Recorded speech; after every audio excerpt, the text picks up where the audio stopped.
Welcome back to the Big Ben Show, where I'm happy to be joined today by Peter Navarro, Senior Counselor to the President. You can check out all of his work at peternavarro.com, including his latest book, I Went to Prison So You Won't Have to. Thanks so much, Peter, for taking the time to join me today.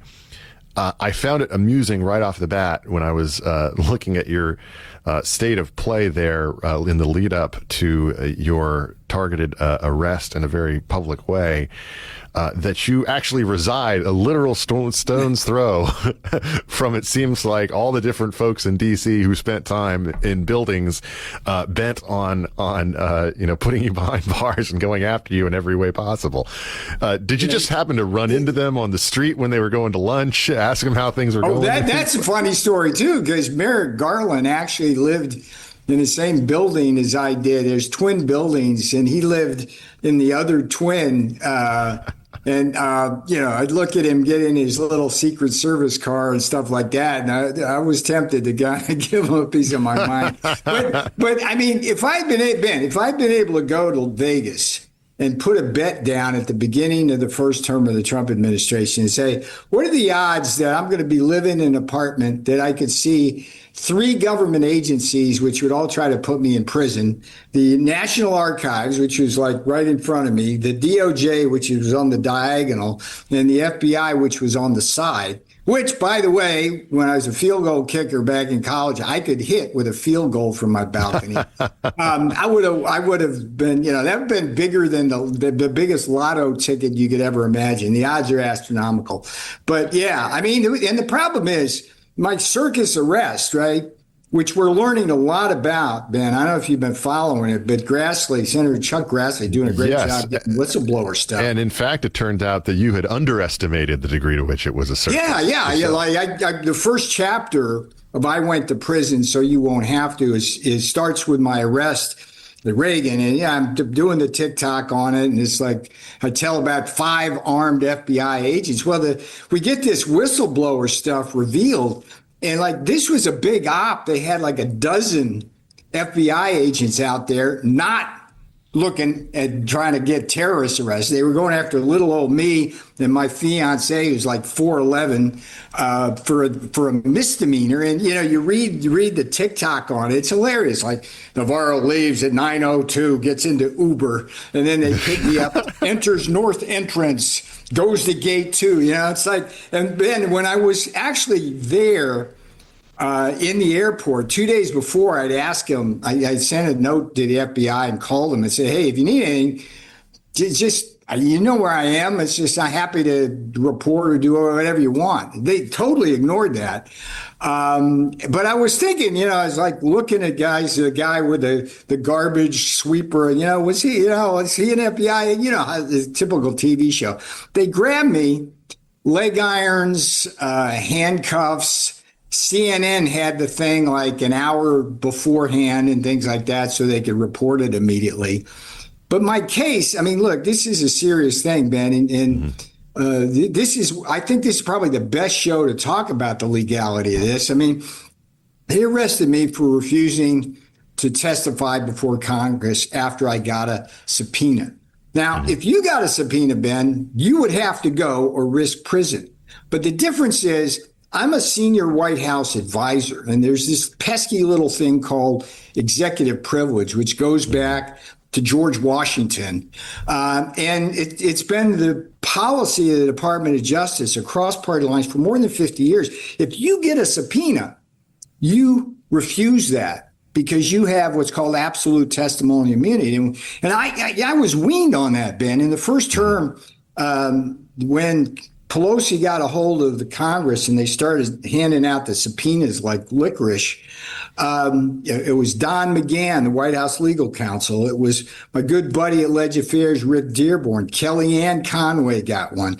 Rob Porter, the staff secretary. I mean, they just tried to get, and every time one of those guys, my good friends and colleagues, got a subpoena, they said, nah, ain't going, executive privilege, absolute testimony immunity. So, look, I get this subpoena. It was my duty, to honor my oath of office. And it's a big issue, Ben. It's like if you don't have executive privilege and testimonial immunity, you can't have what the Supreme Court has called, in defense of executive privilege, candor and confidentiality in presidential decision making. So it's a big deal. It's a violation of the separation of powers for Congress to command a member of the White House to go to the Hill and testify. Just like, as George Washington said about the Jay Treaty when this whole concept was done, I can't order any congressman to come to the White House. Yeah. So I'm fighting it. And I don't know if you've been watching the case, but December, Ben, I'm having oral arguments in my appeal. And what's so interesting about that is that the 3-judge panel contains these 2 judges, Patricia Millett and Cornelia Pillar. They're both Democrat appointees, as is the 3rd judge on the 3-judge panel. Now, go back to the days after I got convicted and sentenced to 4 months in prison. The first thing we did, as my legal team did, was ask for what's called release pending appeal. This is almost like a pro forma kind of thing. No flight risk, major constitutional issues that could be overturned on appeal. Well, guess what? Those 2 judges said I had no appealable issues back then. Mm-hmm. And now they're going to be the judges. They're going to be the judges who are going to judge my appeal. It's like nuts. Our system is broken. That's what the book I Went to Prison So You Won't Have to is about. It's a wake-up call to America that our system of justice is broken, and that if we don't hold the people accountable who broke it, and I name names in I Went to Prison So You Won't Have to, if we don't hold them accountable, they're going to just do it again. And they may start doing it again as early as 2027, January, if they get control of the House of Representatives, because those people have no concept of weaponized justice. They just will do it willy-nilly. And but this last week, Ben, I went to the hearing that Chuck Grassley had where Attorney General Pam Bondi testified. And Senator Grassley, as he's done now 3 times in his opening remarks to the hearing, he released another set of whistleblower documents, which was all about my arrest. And it was frightening to me. And I don't get frightened very often, okay? But seeing Durbin and Schiff and all of the Democrat senators start talking about how the Trump administration had weaponized the justice system. Hey, they put me in prison. They put Bannon in prison. They're trying to take the bar cards of John Clark and John Eastman and Jeff Clark. Mm-hmm. They cost everybody I know, Ben, everybody I know and served with in that first term has paid a very heavy price. If they didn't go to prison, they at least had to pay hundreds of thousands or millions of dollars. So this is a big issue. I'm glad we're talking today. And they had no business arresting me when I lived right next door to them. I want to ask you about the theater briefly before we go on to the legal issues at stake here. I think people have an appreciation now that they may not have had prior to the experience coming out of the first Trump administration of how much the FBI in particular, but the forms of justice that we have here in America are engaged in acts of propaganda when they do some of these things. Particularly, I think people's eyes were opened by the Mar-a-Lago raid and by the idea that this is something. In the same way that you think of the old days of Elliot Ness having the newspaper man there with a photographer, just to see him crack open the barrels. It's one of these things where people, I think, now understand when somebody has this type of experience, the FBI wants you to see them in this context because they want you to predetermine their guilt before anything is actually argued in front of the court of law. To me, I'm not surprised to see, because of that, a number of people online who have complained about some of the cases that have been brought, most recently, of course, against James Comey and Letitia James, that they have not been subject to similar approaches, that they were have been allowed to surrender peacefully and do the normal professional thing. That doesn't surprise me, but I do think that there's clearly a difference there. Do you wish that there was more of that? Just what is Peter Navarro's opinion on that? Do you wish that there was more of the circus attitude, or do you think that that is a degree to which it's actually a sign of seriousness to not go down that road? I love the question. Look, what I want in terms of accountability is for people who actually broke the law in very serious manner to be investigated.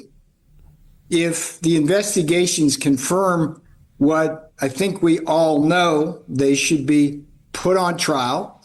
They should be given what I wasn't given, Ben, which is to say a fair trial.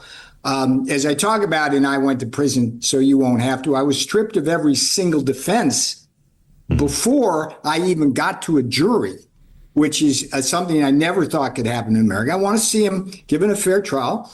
And if they're convicted, I want to see these son of a bitches go to prison and not get their wrist slapped, because I was in with 200 felons who were in for crimes that are far less serious than, for example, what I believe Comey, Clapper, Page, Strzok, Brennan, Rosenstein, and Schiff, just to name a few, are guilty of. And look, Ben, the beauty of what we're learning now and what's in my book, I Went to Prison So You Won't Have to, is that my case unlocks the whole conspiracy. Why do I say that? There was the guy who put me in leg irons, following me here, the guy who put me in leg irons, who led the 5-agent team, is an agent named Walter Giardina. What we've learned now from whistleblowers is that Giardina is what I call like the Forrest Gump of the Trump conspiracy. And I don't use that term lightly, okay? But if you look at Giardina, you see the conspiracy. So follow me here. 8 years of a conspiracy either to interfere with the election in 2016, 2020, and 24 to prevent Trump from getting in, or once he was in, to take him out. So it starts with Giardina, the guy who put me in handcuffs and leg irons. Back in 2016, the Steele dossier comes to the FBI. Now, we all know now, this is a fact, even though CNN won't even admit this. Steele dossier was a fabricated document paid for by Hillary Clinton designed to falsely implicate Donald Trump in some kind of Russian entanglement. Full stop. Yeah. Fake as the day is long. When the FBI vetted it, one of the agents who allegedly did that, according to whistleblowers, was none other than Walter Giardina, the guy who put me in handcuffs. This was back in 2016. Now, that gave the green light to what? Crossfire Hurricane, which was the big Russia hoax investigation that Schiff lied to Congress about and released all sorts of sensitive documents, which he should go to jail for, okay? Then Giardina goes to the Mueller investigation for a couple of years. Mysteriously, his laptop gets wiped of all kinds of data, okay? Ooh, big mystery there. It was a pattern among the FBI agents who worked on the Mueller report to lose data on both their phones and their laptops. At the same time, Ben, I don't know if you remember this operation. It was called Crimson River, and then they renamed it the Red Masari.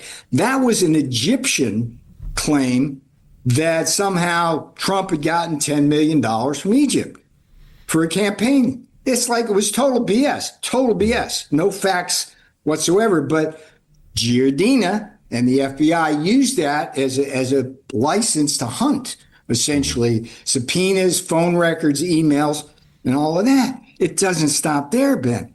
The biggest one was Arctic Frost, which was the whole J6 thing, which involved, now we know, the surveillance of Republican senators. Okay. And Pence, Trump, all his lieutenants, I bet you a lot of money that I'm going to pop up in one of the next tranches of that.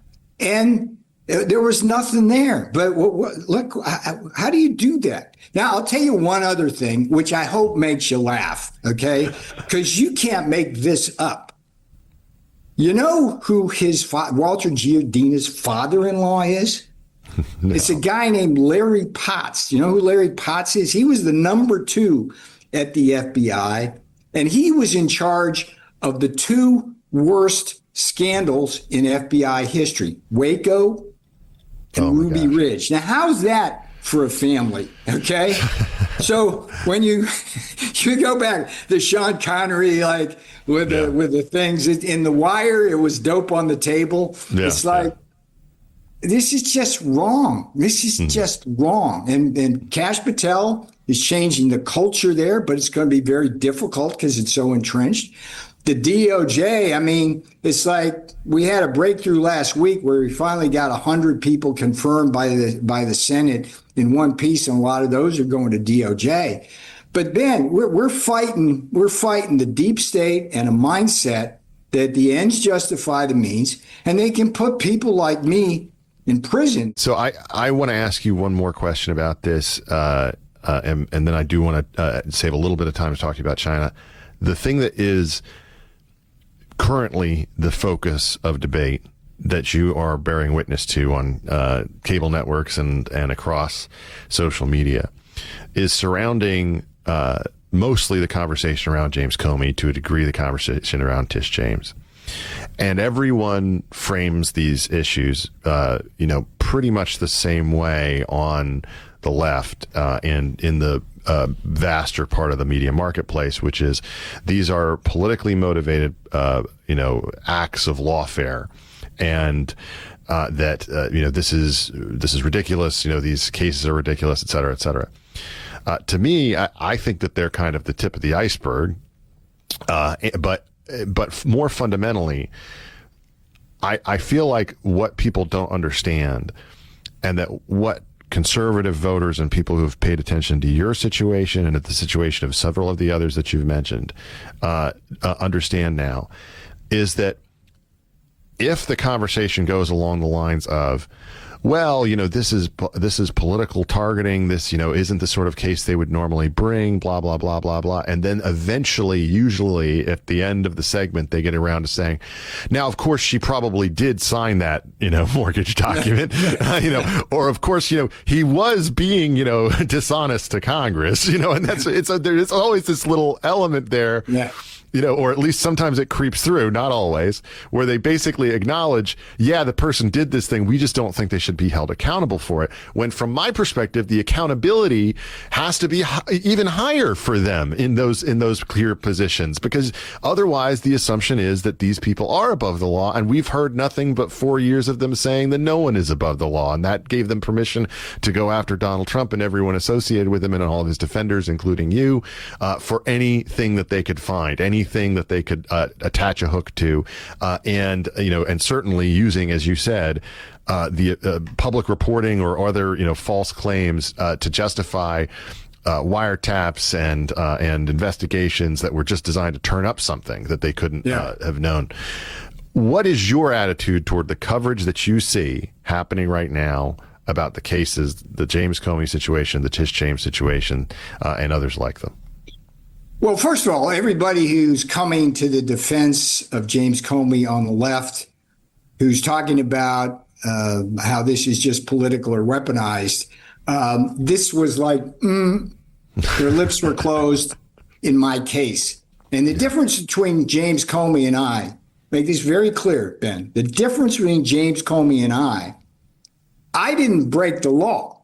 I obeyed Department of Justice policy on executive privilege. It was my duty constitutionally to refuse the subpoena. On the other hand, Comey broke the law multiple times. Now, in the case that he's being charged with, it looks like a prima facie case of lying to Congress, full stop. That's a felony.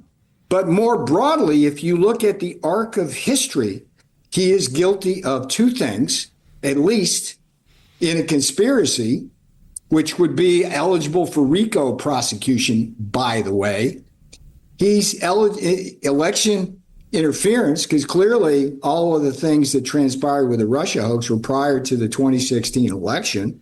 Mm-hmm. And then insurrection, because after Trump got elected, it was a clear case of trying to overthrow the Trump government. So that's serious. Here's the thing, what's interesting to me is like the way the left defends people. Let's take Lisa Cook, the Federal Reserve chairman. Yeah. I'm in prison.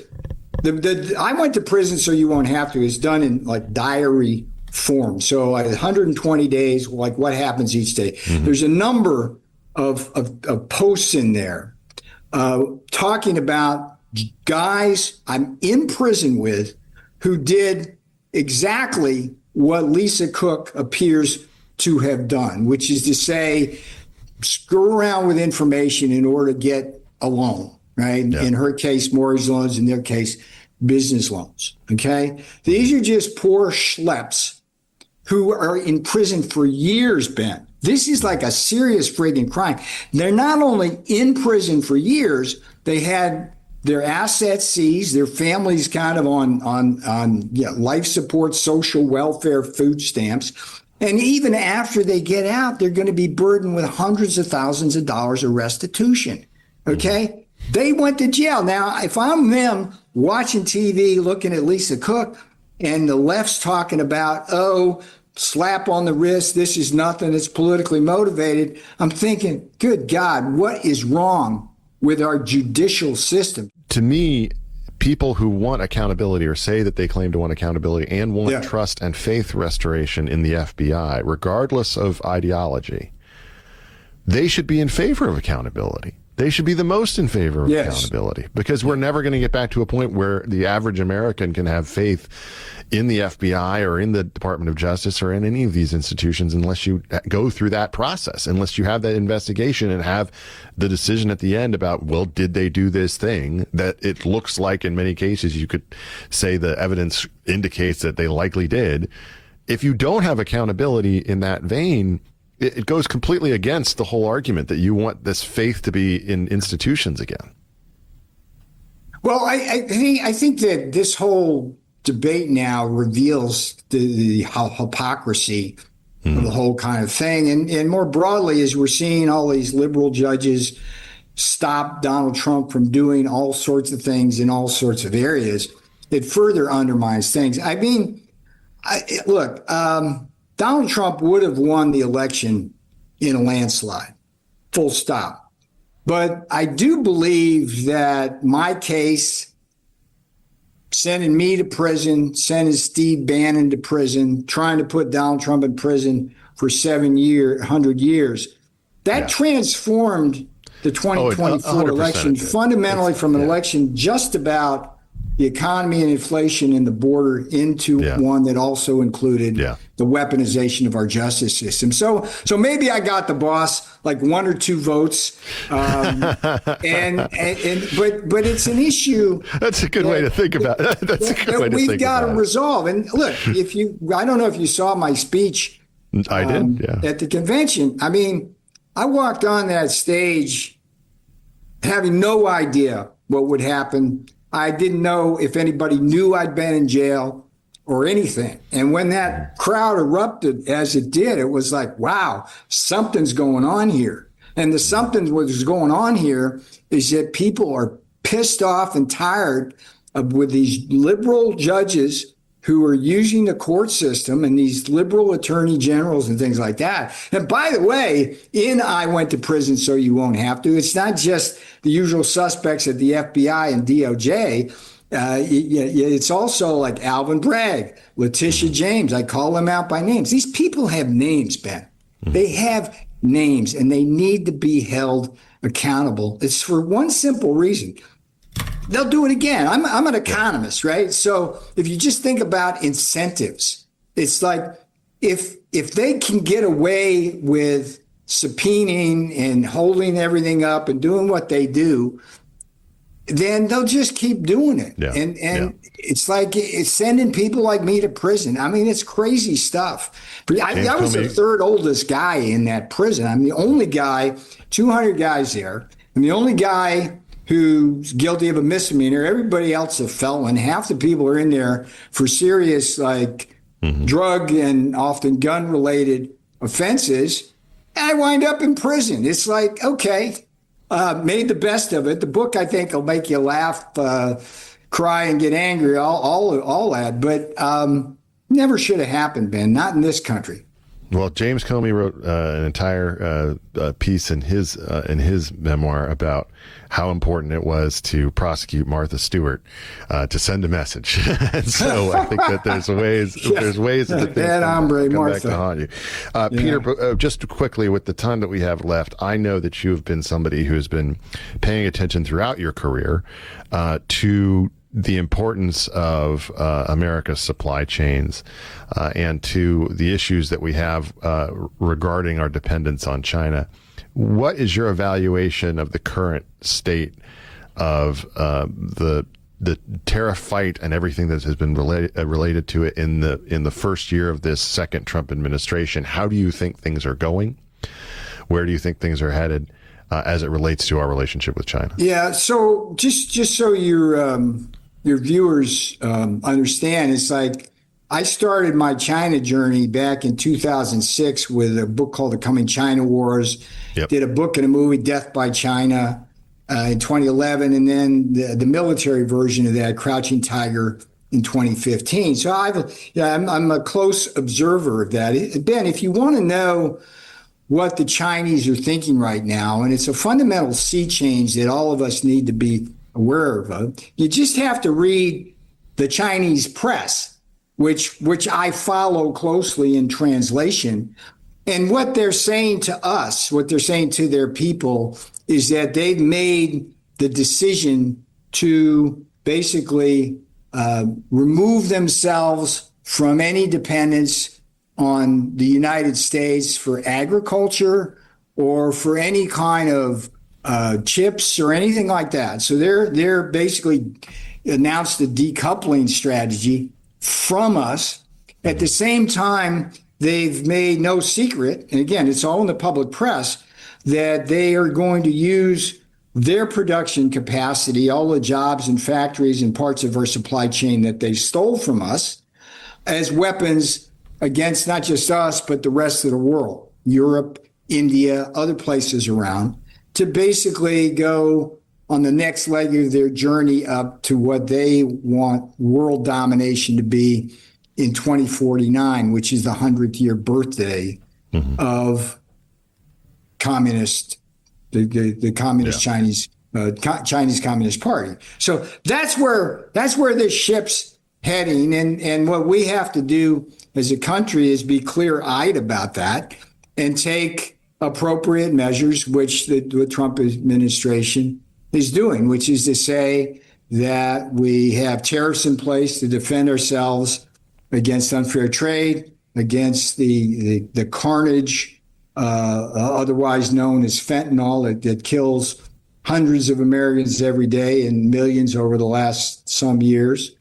And at the same time, we're bringing home literally trillions of dollars of investment that's going to help us fill in the gaps in our supply chain. And the first term I was in, Ben, for 4 years, I'm only one of three guys, besides my good friends Dan Scavino and Stephen Miller, who were there for the whole time. I spent a lot of my time looking at gaps in our supply chain and figuring out how to bring those jobs back. And we just have to keep doing that. But it's a very serious matter. And there's just so many things going on in the world that are so serious that I'm just so happy to see President Trump, because he gets it. He's able to multitask. One day he's settling world peace in Israel and Gaza, and the next day he's trying to deal with the Russians and Ukraine.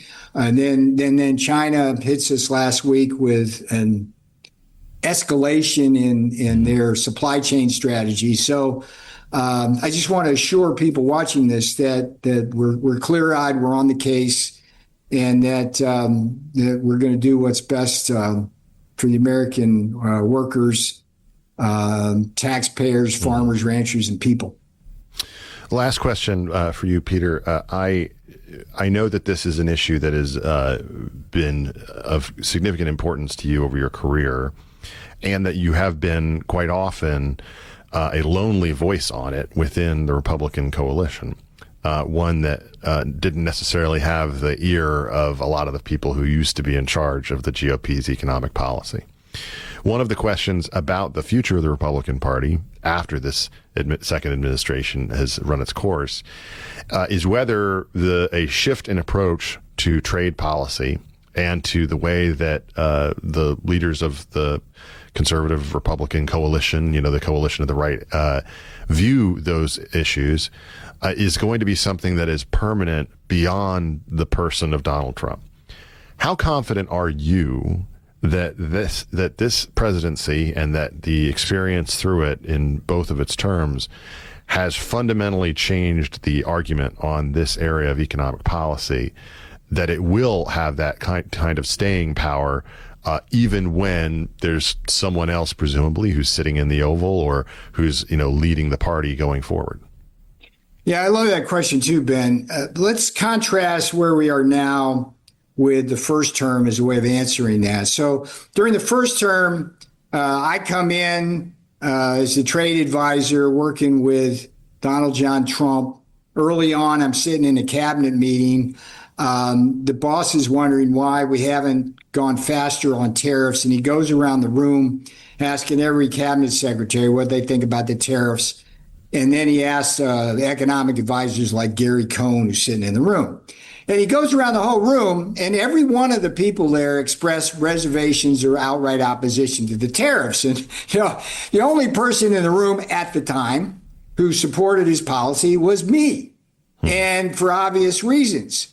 And at that point, he has an epiphany, and we get moving and rolling. We put the China tariffs in, we put the steel and aluminum tariffs in.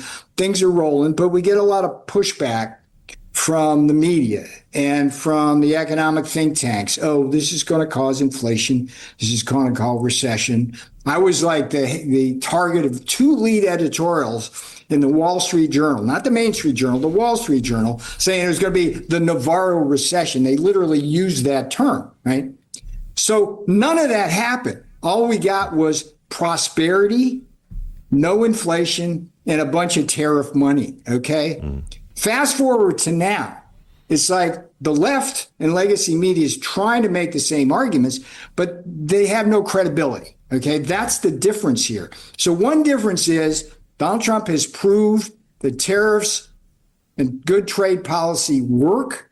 And as he has brought in line deals with Europe, Japan, Korea, Indonesia, the Philippines, and just pretty much of the rest of the world, there's an acknowledgement that this is important, trade policy and tariffs work, and that they are here to stay. And the reason, and this is the punchline, the reason why they're here to stay ultimately is because they raised a ton of money. And they do it in a way which doesn't cause inflation or recession, and they help us turn what would otherwise be a very dire fiscal situation with a skyrocketing debt, thanks to Joe Biden, into something that's manageable, where we can actually reduce our debt, not continue to see it go up and pay exorbitant interest rates, where those service on the debt crowds out all of our civilian, road building, social security, everything in between, plus defense. Instead of that. So the answer to your question is it's here to stay as long as the Republicans are in charge, because even the rhinos who were against that on the Hill now like the money. They love the money.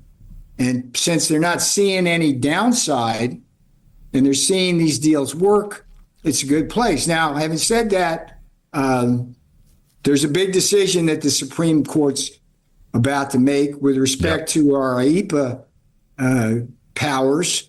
the appeal that went through, Ben, I don't know if you read that, but the beauty of the decision, even though it went against us, there's a very strong dissent, which was unusual, but it's very well reasoned. It's a roadmap for the Supreme Court to support us. If we get past that with a positive thing, this country is going back to the future of Hamilton and Henry Clay and Jefferson and Lincoln, where tariffs were an essential part of our economic and national security. Mm-hmm. Peter Navarro can be found for all of his different social things and everything related to his latest book, I Went to Prison So You Won't Have to, at peternavarro.com. Peter, thank you so much for being so generous with your time and for joining the Big Ben Show. It's been a pleasure, Ben. And I'm looking at your thing back there. And it's Big Ben Show. It kind of looks like Big Ben in the back there, but that's what we all used to call the Trump Tower. I could see it from the house. I could see that in the FBI. So you take care of yourself. And I appreciate your time, brother. Great to have you, sir. If they come for me, they can come for you. I think it's a shame. I think it's a disgrace. When former White House advisor Peter Navarro stood on principle, he never imagined it would land him behind bars. They demanded that I break the law. But he refused to betray Donald Trump or the Constitution and paid the price as a political prisoner. Locked inside a Miami federal prison, Peter found two lifelines, postcards of hope to his fiancée Bonnie Pixie Brenner, and a hidden multi-million-dollar prison scandal he's now exposing. I Went to Prison So You Won't Have to. Peter and Pixie share a riveting prison diary, a heartfelt love story, and a shocking look at injustice in America's prison system. Stand with Peter. Scan the QR code now or go to Amazon.com to order your copy. I went to prison so you won't have to.